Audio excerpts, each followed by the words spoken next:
G'day guys, this is Vish. We're here at his, headquarters you'd call it? The new headquarters? Brand new headquarters, which is super exciting. Nothing more crazy than, I guess graduating from your home in terms of doing stuff like that with business. But just wanting to do a bit more long form content and thought we'd connect, share his story, get his insights on pretty much lessons learned and everything with, starting a brand from the ground up. But thank you for having me. Appreciate it. No. So I guess just throwing a deep question in there, what do you think with Southside Streetwear? Obviously you've learnt a lot and stuff and maybe this answer's changed, but what would you say the overall outcome for your business is? As in just as a brand, what are you looking to achieve by working on this day to day? What? I just want to, honestly, obviously every brand thinks like this, and I think like this as well. I want to be one of the leading streetwear brands in Australia.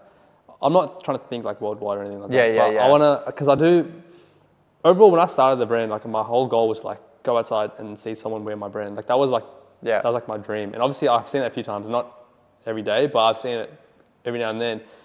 And I'm like, I can take this to the moon. It's it's doable. So that's one of my main goals, to become a leading streetwear brand in Australia and being one of those brands, just how Elite 11 is.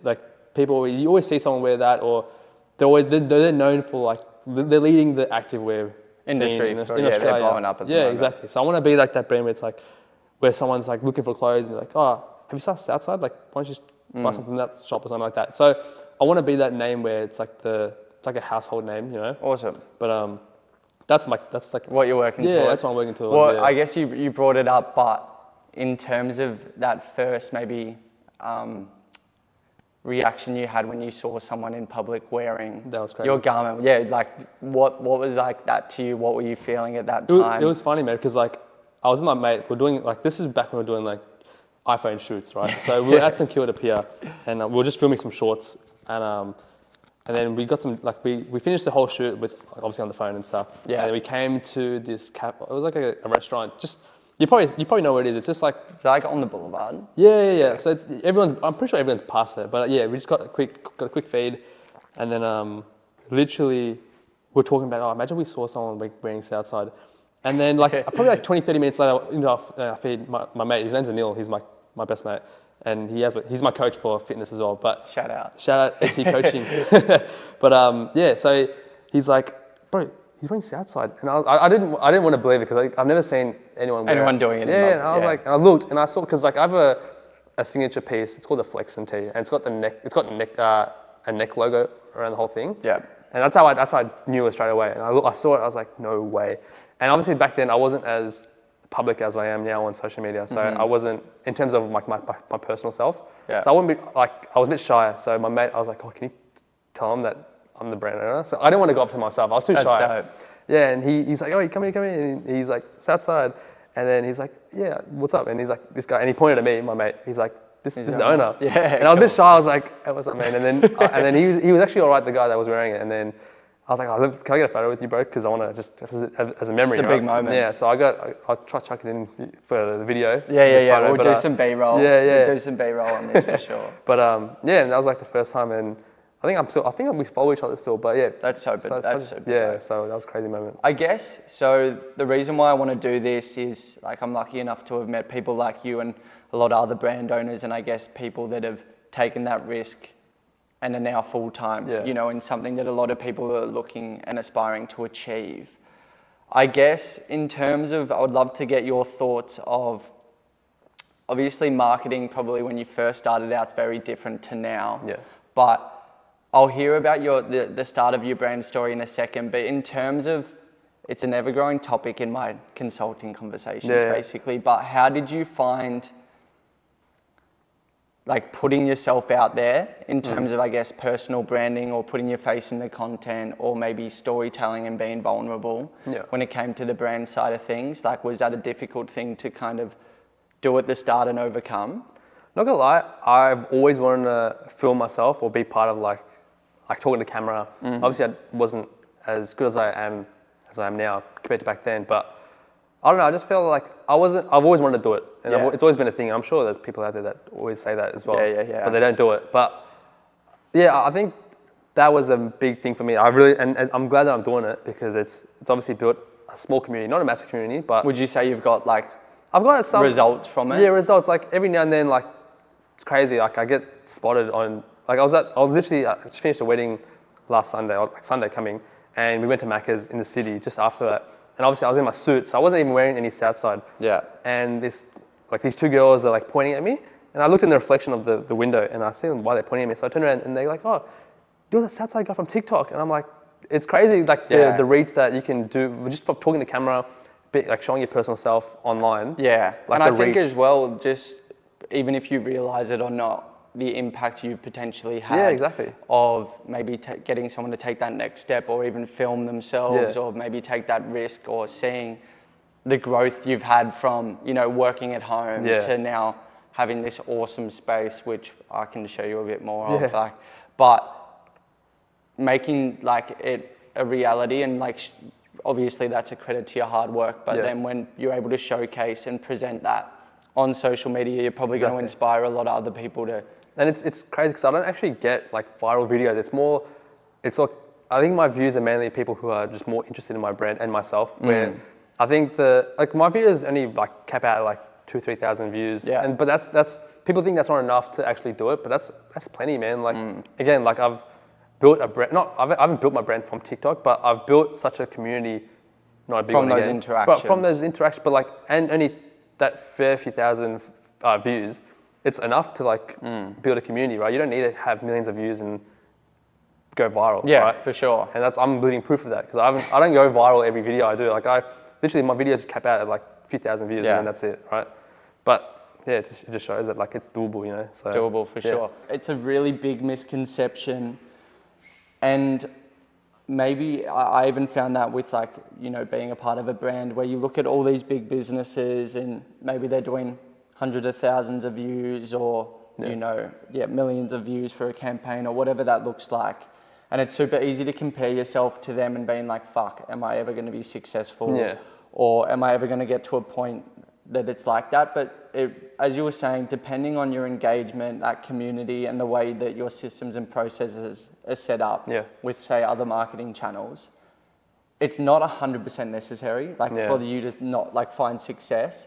And like I had a really interesting conversation the other day with a brand owner, and they don't even like have a TikTok account, and they're still doing like 100K rev a month. Wow. And it's, but it just shows, well, like ads, but then they're also like they do a lot of in-person community stuff to like, I guess, hone in that relationship and everything that they may be generating from their ads. And I just found that really cool because when I speak to people that are looking for advice, they're like, how's the best way to go viral?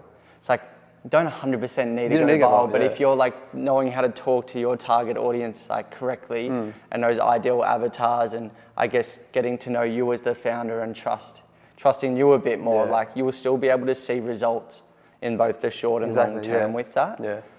I guess for people that might not know you, obviously we've spoken, but do you want to kind of give a bit of an insight on how the whole brand came about?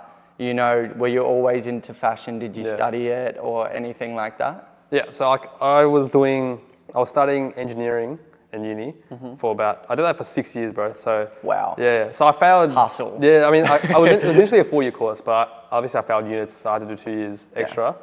But no fashion experience, no business. Like obviously, I'm in my mind, I feel like I'm a good businessman. Like I've always had that drive for business. Yeah. But I never had like any experience in business. But always been doing engineering. I've always been doing math and stuff. But obviously during COVID, a mate from when I was working at Woolies, he gave me this idea. Shout out to Roland. He gave me this idea to start a clothing brand, just as like small talk. And then I got home that night and I did some research. Obviously, like I told you, COVID, you just want to try something, right? You just hustling. Yeah, literally, start whatever, right? So I found this YouTube video. The YouTube video said, buy a heat press, buy an inkjet printer, and get blanks from wherever, right? So I got blanks from BW. They were $2, just blank like t-shirts. Kmart or something. Yeah, exactly. And bought this inkjet printer for $150 and a heat press for like $200, something like that. Cool. And I'd literally print or for my mates, like they'll get like us like Gucci, Balmain, like logos. I'll just print them on the t-shirts, and they're like, oh, I'll sell it for $20. Made a few sales here and there for my mates, and then eventually someone from like Sydney messaged my Instagram page and like was like, oh, can you make me a t-shirt with the Google image? I was like, done. But then when I realized like I'm getting reach from like different states, I was like, I could take this to the next level. Like surely there's potential here. So, but I didn't want to keep doing Google images.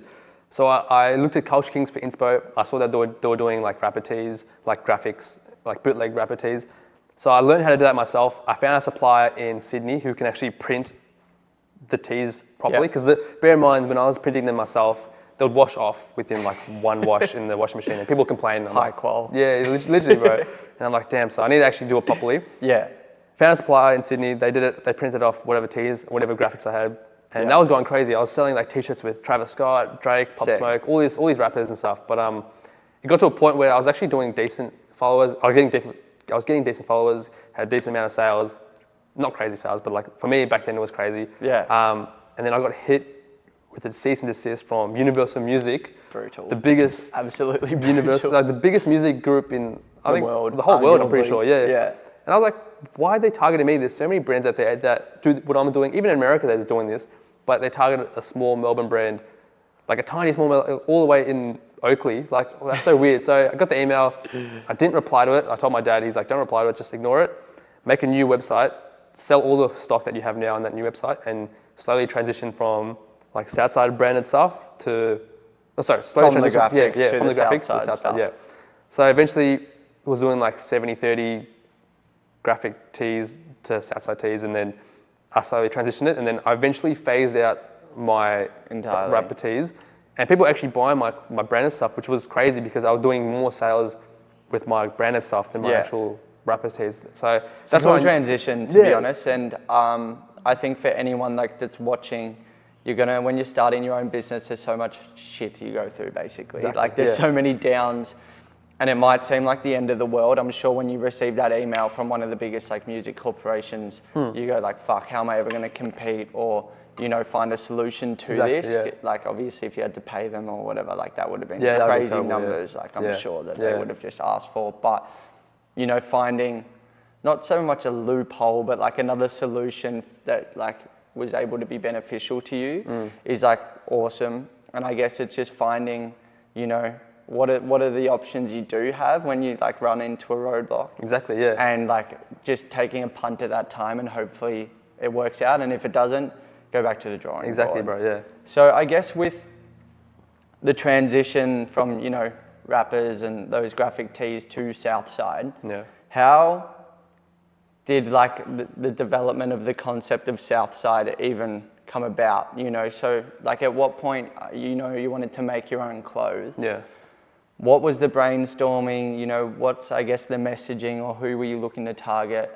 So I always used to shop from ASOS, and there was this one t-shirt that I had like a big floral graphic on the back. And before I had the clothing brand, I'll be wearing it to gym, and I always daily. This is like daily. I would wear it to gym. I literally sometimes, like obviously when it's clean, I'd wear it to sleep. I'll have it. It'd be like a more all-rounder, right? 247. Literally, bro. But because it was oversized, I love the oversized fit because again in the gym, I don't know, it just made me, if maybe like I can train in it, but I just felt like bigger in it. Comfortable.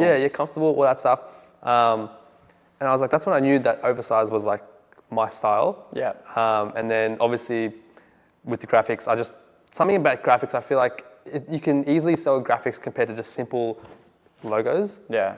Because obviously when I started, I thought customers liked my brand purely because of my graphics, because the graphics were they were out there, they were colorful, they were bit detailed, and that's kind of what recognizable. Helped. Yeah, it's more. Yeah, exactly. It's more unique, and I just knew straight away that customers will like that.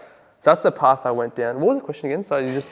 I was pretty much saying in terms of like the development of the concept of Southside in itself. So obviously you've got kind of the graphics, but like why Southside? What community are you kind of targeting? With like why the name Southside? Yeah, why the name Southside? What was just that concept and what made you decide on that being, your brand going forward? Yeah, so I chose the name Southside.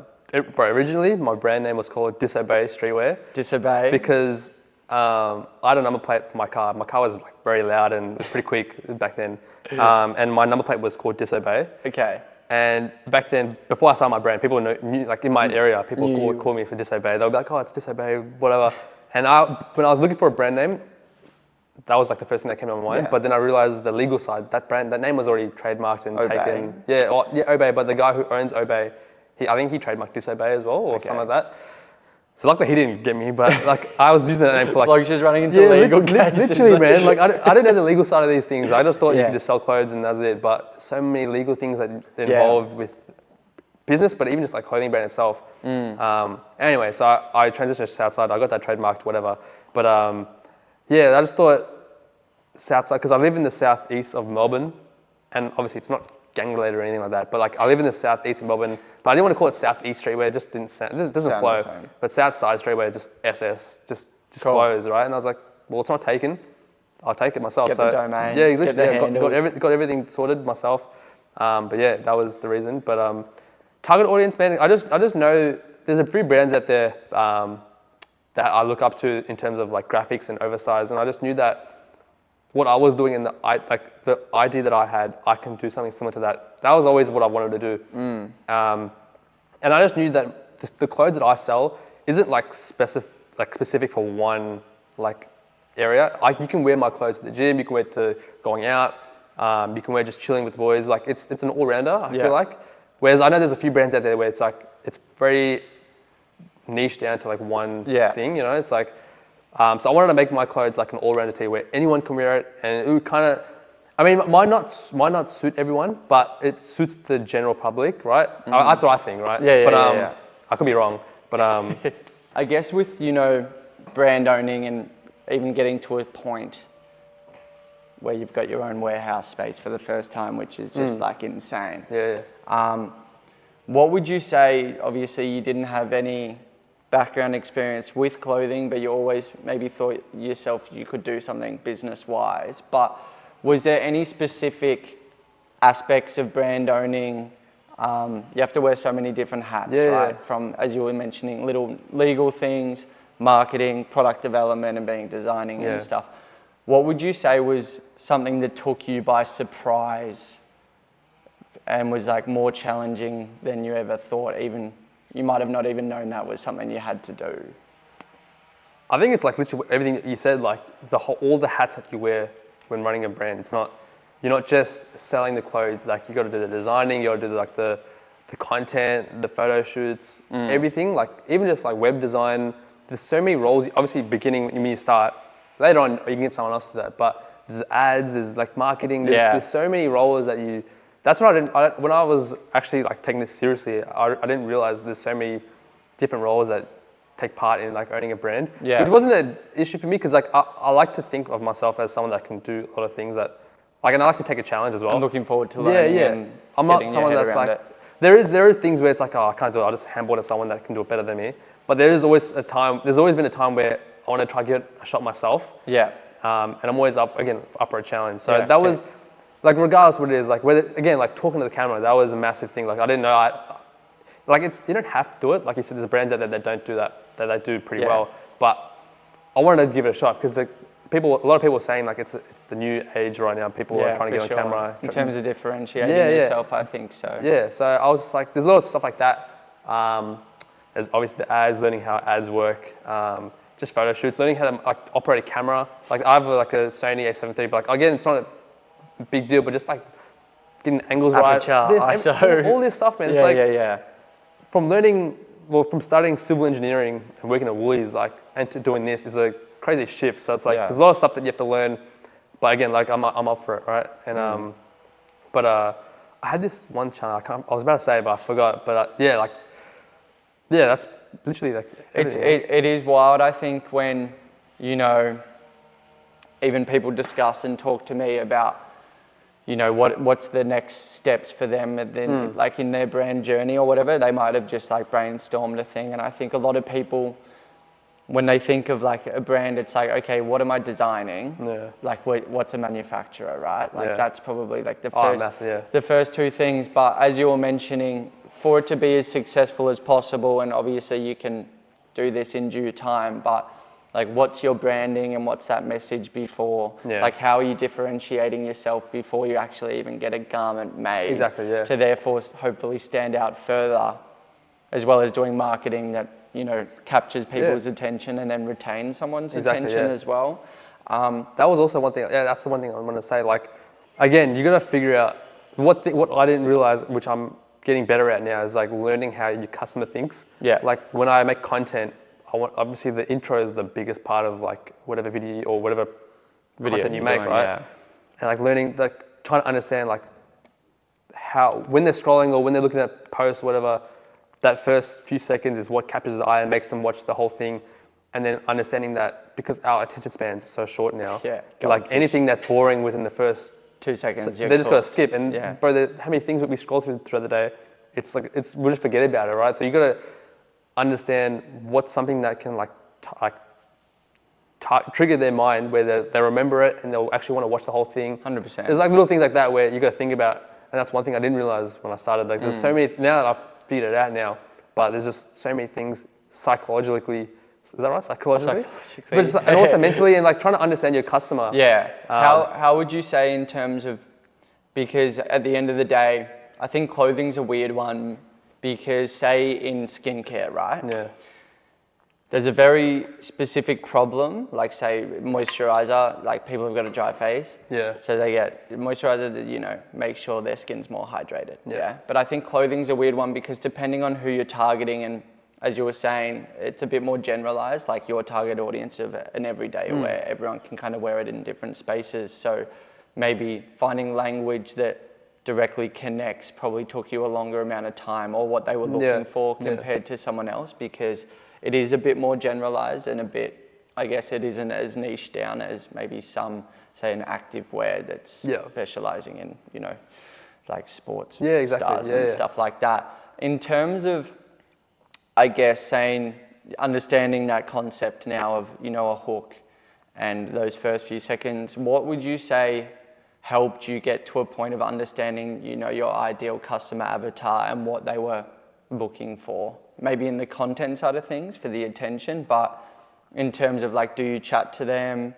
You know, get their insights? I think if it's more like the TikTok side where I'm just storytelling, or if I'm personal life talking about my personal life, it's more. I think what I realize my customer, or what my audience like is like drama, or like things that go wrong in business, or controversial. Just stuff like that. I think again, people love like the tea. People love like what's like anything dramatic, right? And that's what I feel like works for me. So anytime I have an intro, I'm always like, this one thing stuffed up my business, or like just like I'll have that as an intro and have like the massive like caption, just like to make it seem like something's gone wrong, because people love when people are seeing other people's downfalls. People want a downfall. But not saying that my viewers are haters, but it's more like they're interested to see what happened. Like, well, I think it's just like if there's in a movie, if there's no like tea or a climax, it's like you're not really engaged. And it's the same.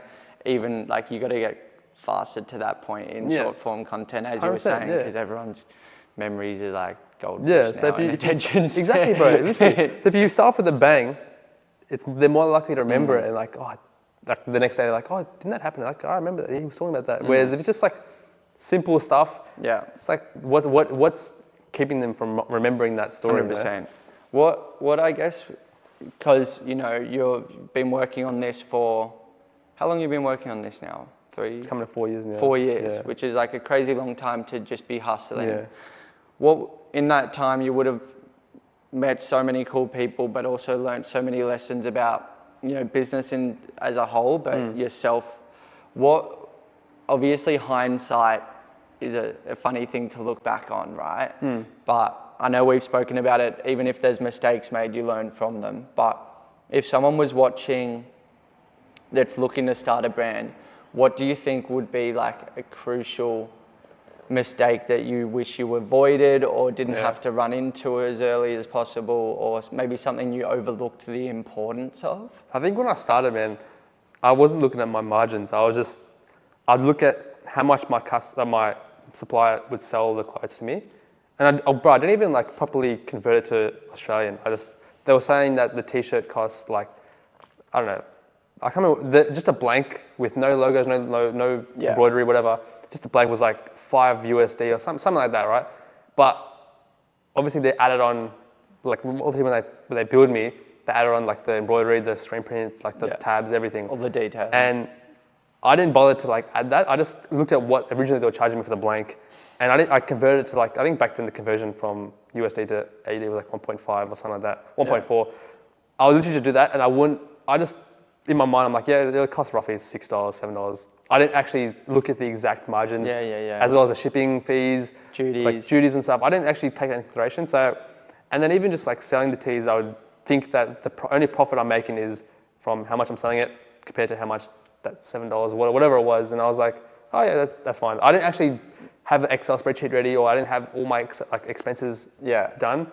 And that was what cooked me, because I would be spending so much and thinking that I'm making all this profit, but it wasn't. I didn't calculate. You're like, where's my money going? Yeah, I'm like, the sales are here, but like, where the hell's my money, right? And that was like one thing that I realized I was messing up. The whole accounting side of things. And I think that was massive. I think people need to understand that accounting is massive as well. It's another thing that I didn't realize I needed to do when running a brand. This is the accounting, man. Like that's. Luckily, I'm all right at math, but back then I didn't really think of that side. Yeah. And then when I realized like, where's my money going? I was like, I need to do my accounting, actually list down all my expenses, everything to like literally everything, and then see how much my margins are, and then if I need to increase my the pricing. For sure. Or figure out ways to like reduce my shipping. Now that I'm doing sea shipping, that's helped a lot compared to like express. Yeah. Just a bunch of things, and I realized there's a lot of things that you need to really sit down and look at your expenses. And for sure, I think I can definitely relate to that story, because I remember we were having like breakfast with one of our mentors, and we did like a sold out release and everything like that, and then we were pumped, obviously. We're like, we're dominating all this stuff. Not dominating, but like we were stoked. And I remember he was like, like what margins are you running at? Like what was the profit for the release? Like given like with the marketing and product photos, you maybe outsourced and everything. And then we just like silence, like just you didn't know, like had no idea. And again, it was the ability of like not having that background. Say I didn't do accounting at school or something like that. And I think when you're looking to start a brand, all you focus on at times, which is like fair enough, and it's the exciting thing, is like the product development and then getting it in people's hands, right? You're like, I want to get the brand name out there and stuff. But if you want this to be a business and you don't know your numbers, it's a side hobby to you as much as you might not want to admit that. And I remember, our mentor basically was like, if you don't know these, like your numbers, this is a hobby. Exactly, And then as soon as that happened, it's like, oh shit, okay. Get onto it. You better like get into gear. And I think the sooner you do that at the beginning, the better. Because otherwise you're kind of chasing your tail on loose ends and maybe doing releases. It's like if you can set up your systems and processes in the best way possible and build those foundations, you're not going to regret it. Or at least you're going to have to work less like hard with surrounding those things. So do your numbers. Exactly, bro. Do your numbers, because I think a lot of people, unless they've got that background business experience or have worked in a big corporate company, whether that is, doing forecasting or something like that, of course you're going to have your head wrapped around numbers, but otherwise you kind of just overlook it and maybe put 100%. It to the side. If you're not knowing your numbers, just get onto it, basically. Because I think the first year and a half, I wasn't even looking at my numbers. I'd have an Excel spreadsheet of how much the sale was and then how much shipping was, and then that's all I counted. I didn't really look into like other stuff, like the other expenses that are involved, and that's what cooked me first year and a half. When do you think, so it was a year, and so would you say for the last 2 years or so? So the thing is, you gotta remember the first year and a half I was doing the wrapper tee. So I wouldn't really say I was doing Southside. I mean, you can, but a lot of my customers were full on the development of the brand. That first year and a half was like, again, a hobby. I was just selling to my mates. I'd say the first year I was selling to my mates. Then after that, I was again selling to I actually was boosting my posts. Not proper marketing, but I was getting customers from interstate and stuff. So that was one thing. But properly Southside, I was running it for 2.5 years. Cool. And that's when I and only so 2023, midway is when I saw like there was like this is proper. It was actually going right, and it's scalable. And that's from there. It's just been. What was the decision of, I guess, decide you were working at Coles or Woolies? Woolies, yeah. Woolies. You're working at Woolies. You've done your engineering course over 6 years, right? Like that's a big commitment in like by any means. Doing something for 6 years. Was there any doubt or resistance from say friends or family when you were like, hey, I'm actually looking to do this full time compared to maybe utilizing your engineering course, for example? To be honest, the only people I would talk to about it would be my dad and like my best mate, my girlfriend, and probably like my brother, but like, and my mum as well. But like any people that was like actually close. Yeah. And I'd tell them, like my best mate, girlfriend, they would say, yeah, like they had faith.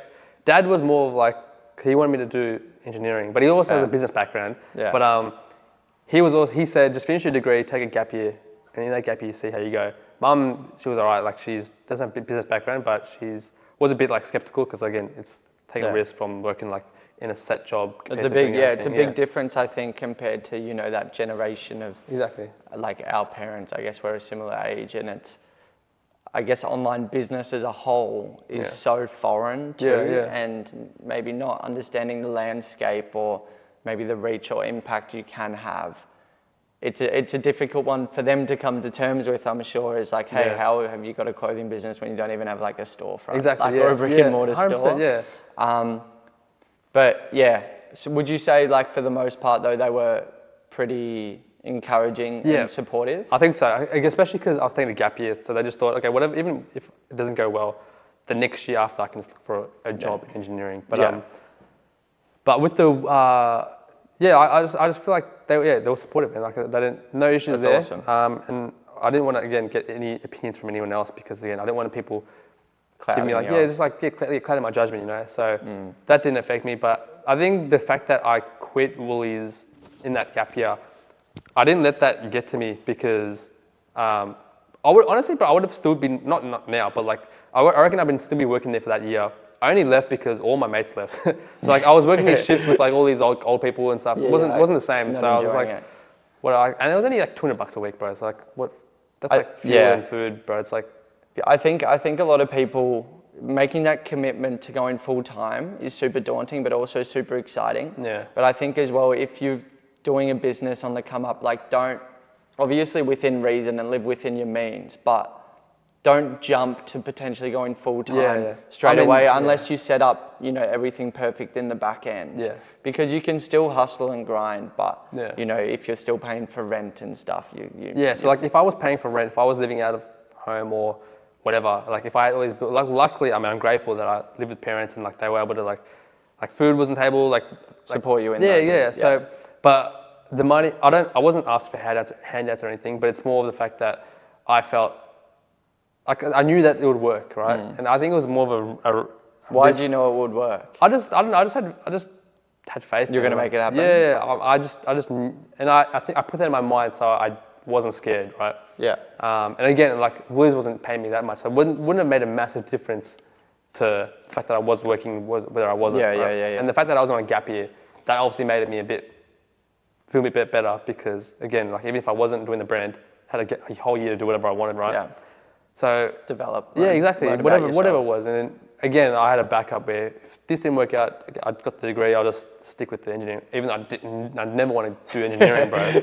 But like, I just knew that I had a backup. I had a plan, but I took the risk as well, and I made sure that risk paid off. Yeah. So. I think so. Like you were saying you was going to work, right? Yeah. That belief in yourself, which is super important when. There's no one waking you up each day to be motivated and everything. Was there any moments where you were like, fuck, this might not work? Like, what am I even doing? I'm not getting the results. I can't lie. There is, even to this day, like there's days where I come and it just shows, like the sales isn't there, or like there's something that happens where it hits me and I'm like, is this gonna work? But I'm never going to let that stop me from doing it, right? I'm just going to keep doing it, even though there is days where it's like, oh, is this going to work? Does that make sense? Like, yeah, no, for sure. What do you think? Like, Because coming with that, right? Yeah. So like knowing it might not, like it's that self-doubt, that can kind of stop a lot of people from pursuing their dream or continuing on kicking the can down the road until they find some results. Where do you think that potentially is stemmed from, that I think work ethic to overcome challenges or obstacles? Yeah, so one of the main things I look at is, because I've done it before, like I've had good periods before. In my mind, I'm like, well, if I've done it then, I can do it again. Like I've done it before, so it means it's doable, right? Yeah. So I'm not gonna let this one incident or whatever, this little incident change the whole trajectory. Yeah, exactly. Because I've shown that I've done it before. Why can't I do it again, right? So I use, even if I have a bad day or a bad period, I use that to motivate me to be like, okay, well, what have I done to make this happen? And then I look back and I'm like, oh, well, I didn't do this, I didn't do that. And I'm like, okay, well, I can see it correlates. Because I didn't do that, the results is like reflecting off that, right? So I'm like, okay, well, now I need to work a bit harder, and maybe it'll actually work out if I put in the extra work. And it always happens. That's always the reason why, like, say a period is slow or it's not working out. It is always because of that I didn't put in the extra work. Yeah. I've always either been like content, whatever, with where I was at that point. Yeah, maybe slacked off. Yeah, not slacked off, but slowed down a little bit. Yeah, or I just got that's complacent. Yeah, exactly. So and then when I realize that I'm doing good, is because I'm putting extra work with whatever I'm doing, like the extra content, extra like photo shoots, or whatever it is. Like I'm putting extra work into it. And it obviously reflects. Direct correlation. So that's one thing that I realize whenever I'm having a bad period, it's because of me, right? Yeah. Or whoever's running it. Yeah. So that's why I don't let that get to me, because I know it's all on me. You know what you can control. Yeah, that's a good point. I guess start of 2025 now. Yeah. Got this, you've moved into this awesome space. Is there, whether you've done them or not, but like, is there any goals that you're looking to achieve this year when it comes to Southside? Yeah. So last year, I feel like I could have done better, or I could have done more. But this year, my goal is to do a drop at least one. Sounds unrealistic, but I do want to do a drop every month. Yeah. But the ultimate goal would be like doing like more than that a month. So I want to have consistent drops, because like my returning customer rate is pretty high. So one thing I didn't realize that last year was I didn't use that to my advantage. Whereas this year I know that my returning customer rate is pretty high. So I want to keep giving them more reasons to come back and buy, and provide more value to them. That's my goal. Like one of my goals for 2025, just add more collections than last year, and obviously do a drop every month at minimum. And eventually I do want to obviously my bread and butter is oversized tees with graphics or even hoodies. Yeah. I do want to start, I'm trying to bring in like jeans, like denim, and just other custom pieces that I think it's here for me. Just any custom pieces. So like expanding the product range exactly. a little just bit. The simple tees and. Thank you. Just got a delivery live in the flesh. Oh, I see. Do you need a hand? No, that's all right. Sorry. Cheers. Just a little package.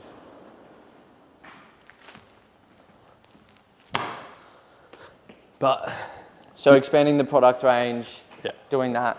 What would you say? Because like we honestly could talk for days, but I think working on something. So you obviously uni for 6 years. You've been doing this. Obviously, it wasn't Southside the whole time with graphics for 4 or so years now.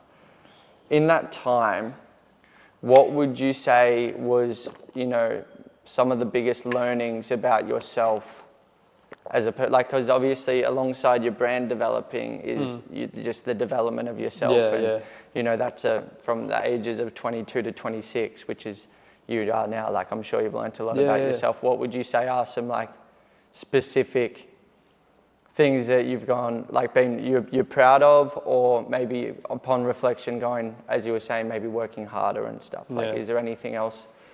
I think, bro, one of the main things is the confidence. Yeah. That's helped me heaps, because before the brand, everyone knew me as like this shy, timid like guy. Obviously, I'm still shy. I'm still to myself. But when the time is there, we need to switch on. Yeah, I'll switch on. I'll do whatever it takes. Like I was doing this. Like, it's completely irrelevant to my brand, but TikTok invited me to come down to Sydney to just film a video for TikTok for Business, right? And we did this shoot where I'm just talking to the camera and talking about like how TikTok has helped my brand, blah, blah, blah. Yeah. But there was like 5 people in the room just watching me while I was in front of a camera. But like 5 years ago, I would have been like, that's it. You couldn't pay me to do that. Yeah, I wouldn't, even if you paid me big bucks and did whatever, I'd be like, nah, I can't do that. And knowing that video will be posted for like I don't know, 1 million people, like it's just fear crazy. Of judgment, exactly, and all of those things. But I got there, I didn't I would have been sweating, like I would have been like shivering, all that stuff. I got there, I didn't care what they thought. I just spoke comfortable with I just spoke to the camera, whatever they asked me to do, because obviously they wanted me there. So whatever I do, like not that I was in control of the show, but like I'm there for them, right? So like whatever I do, like they gotta take it, right? So just literally, bro, like, I'm the man, like so did what I did, and like I didn't feel any sort of like I wasn't scared, I wasn't sweating, Good. It was like natural, right? And that's what this brand has kind of helped me build my confidence, even talking to the camera, going on live streams, just like all this stuff. It's like back then I wouldn't have done this stuff before. But was that TikTok moment probably like a specific event where you were like, oh shit, I am more confident than I used to be? 100%, bro. Yeah, and even just talking to the camera, like my mum always brings this up to me. She's like, because my brother's the talkative one and he's the one more social. They would have thought he would be doing this stuff compared to me, and like no one in my family would think that I'm doing this stuff. That. I had this little event probably a few months ago. And like they just get people to talk. It wasn't a massive event, but it was like 50 people, 60 people.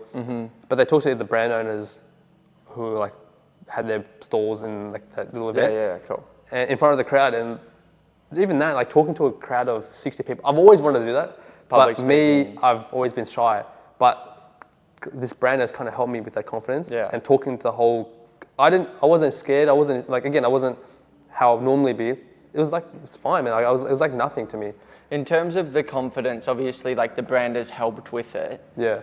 What do you think specifically with the brand, or like what did you do to gain that confidence? Because I know a lot of people that have been in the game for ages and still, really? If you ask to, do the camera or like put their face in the content, as you were saying, maybe you're a shy personality or that's just not what you're used to. Like, was there any like specific processes or anything that made you, I guess, more familiar, or was it just a matter of getting the reps in? It was that, as well as the fact that, not that Southside's a massive brand, but it's like the fact that a lot of people are starting to know who the brand or what the brand is. And I don't, it's very rare for someone to hate my brand. So like the fact that people like my brand, in my mind, I'm like, well, they love the brand. Like surely they'll love the owner. Like it's kind of like, surely. Like, correlation. It has to be, man. And because I created these pieces and all I did, I built it from ground up. There has to be a reason for them to love it. So my mind tells me that because I love the brand, they'll love me. And if I know someone likes me, I feel confident with them, right? Yeah. If someone's showing me hate comment, I'm like, they're not hate comment, but like if I can sense that someone doesn't like me for me, then that's when I feel a bit weird and like, do I want to be here? But in my mind, if I know that they like want me, like again, like that TikTok thing, they wanted me there. So in my mind, I know they want me there, so like I feel confident. They want to hear what I've got to say. Exactly. As well. So I just feel confident that way, and especially with that, talking to that public, they wanted to hear what I have to say. So I feel confident with that. So I guess it's like a mental thing. If people didn't want to hear what I said, then I'd be a bit shy and be like, I feel uncomfortable. But I think because my mind tells me that people love my brand, they love me, I feel comfortable. If that makes sense. That makes so much sense. I think it's such a big one with developing as a person alongside your brand. There's going to be, everyone's got different strengths and weaknesses or like different personality types. So which is why I want to do this. Everyone's brand story is going to be different. Yeah. Some people might have been, super fucking out there from the get-go, and therefore when it comes to creating content or a skit or putting their face out there, there's like not that fear of being judged. And something to overcome, but then potentially someone's a weapon at numbers, and then, the creative side of things. I guess like one like last thing I want to go over, you were saying there's so many hats people have to wear, yeah? What do you think, maybe from your experience or talking to other brand owners, besides from the accounting side of things, what's a skill that you reckon a lot of upcoming brand owners should look to develop? Yeah. Or maybe fast track to help with like just general success for the brand? I think, I don't know, I don't know if you agree or disagree, but I see a lot of brands, and I tell this to a lot of my mates as well, there's so many brands out there that I see, even they're starting, they have way better products than I can see myself doing. Like they have more detail to the product compared to me. Like mine's just obviously screen print and then embroidery, like simple stuff, right? Theirs is like, the attention to detail to their product is crazy, but the only issue is their content isn't, like to showcase their product isn't out there. Matching it. Yeah, and they don't get the sales, and they always ask me how come my brand's not doing this well? I'm like, it's your content. And I think in this generation or this day and age, I think it's best to, me personally, I think it's best to put your content first and then your product second. And you might agree or disagree, but I think because especially the only ways a customer can see your product right now, obviously if you have online brand, is through content, the online right? space, yeah. So like, that's the first thing. That's their first impression. So if their first impression is good of from the content, then they'll move to the product, and then if they like the product, they'll be a returning customer. But I think the content has to be number one to like be the best it can to showcase what your product is and how it looks on the person. But if your content, like, because you can have some terrible quality video, but the best product, what makes them want to buy from that? Because you can't really tell what the product is. Well, you got to put the product in the best light. Exactly, yeah. There's a whole bunch of things that I feel like, but I feel like it comes content first, because you can't really sell a product. So would you say, in terms of like as a main lesson, putting more time and effort in understanding both like how to get better content, but also understanding the psychology aspect of your customers and stuff. Hook, call to actions and everything. But I'm not saying to not put effort into your product. Yeah, of course. No, I understand where you're coming from. But I think because unless you're selling in a shop and people just walk into your shop without any like ads and whatever, that's fine. You put your product first. That's what I think. Put your product first. But because your brand is purely online, the first thing your customer sees of your product is a video. Yeah. Make the video like the best thing ever, and then obviously making your product good as well. But that's. I think there is something definitely to be said with that. Obviously, make the product as good as it can be, but in terms of, as you were saying, a lot of these brands operate online. Yeah. And you have to get their trust to give their hard-earned money. Yeah. Put the product in the best light, and that's whether it's like short form content, videography, or even just like product photos on your website, for example. And it's like, you need to create a trusting network for your brand and just have as little barriers of entry for them to purchase. And I think one of the biggest things with people starting, and it comes to budgeting and knowing your numbers as well, but a lot of startups put 100% of their investment or their earnings just straight into the product development side of things, which it makes sense. Obviously, you need a product to sell, but if you don't allocate, whether it's for your camera equipment or to hiring for videography or photography, depending on your background, you're not going to put the product in the best light, and therefore you're not going to get trust or gain people's attention to therefore sell the product. So a good rule of thumb is, of forecasting of a release, allocate 30% to your marketing. And that can come obviously through the actual campaign itself and the capturing of that, but ads if you need and everything like that, because anyone, sounds bad, but anyone can go on Alibaba these days and make a product or just talk to a manufacturer that seems decently reliable, but if you don't find a way to get people's trust, that's the main thing, and put the product in the best light, then you're not going to have a brand for long. See, that's also why I say, because for me, I'm living proof that I don't have, obviously I like my product. My products I think is good, but I don't have the craziest product where it's damn, I've never seen that before. But I still manage to sell because I think my content is better than my product, and that's why I sell. Whereas I've seen brands that have crazy product, but their content is there's not much effort into it, and they ask me like, how am I getting these sales? But like, not that they're comparing with me, but they're saying like, how do you get the sales that you do? How come I can't do it? And I'm like, bro, you got to put your focus on the content. Again, like, don't want to say less time on your product, but yeah, I just think content is massive. I think content is king at the end of the day, or queen, depending on if you're a boy or a girl. But it's as simple as like, are you capturing your product in the best light? Yeah. If you're not, you're probably not going to convince many people to buy from you, right? Yeah. And if you're not putting time or effort into your campaigns or the storytelling or allocating enough to, you know, whether it's ads, for example, if you want to do that or learn it yourself. If you're not getting eyes on your brand, you're not going to have a brand for long. Exactly, so how can you put as many eyes as possible for your brand? And I think obviously short form content, that can be, you do it, but go back to the roots as well. You know, like word of mouth is like such a pivotal thing, as you were saying, for the first year of like still running a brand. It was mainly probably just friends, family, or at least your close network. So don't overlook that. And like, obviously if you get viral video, that's great. Yeah. But make sure you're doing the right things. If there's anyone engaging on your posts and stuff, like communicate to your target audience, learn what they actually want to hear, gain this, like gather this data and just improve like your brand in any way possible from that point. 100%. I reckon we leave it at that. Yeah. Pretty chill. It was awesome to connect, obviously, and hear your story. And I think super cool, you know, to hear some of those points of resistance that you've faced, you know, and I think you'll obviously continue to face. Every brand owner just has the same problems, but like more scaled, basically, depending on where you're at. But I appreciate it. No, thanks for having us in the space. No, I appreciate you, bro. We out. Go.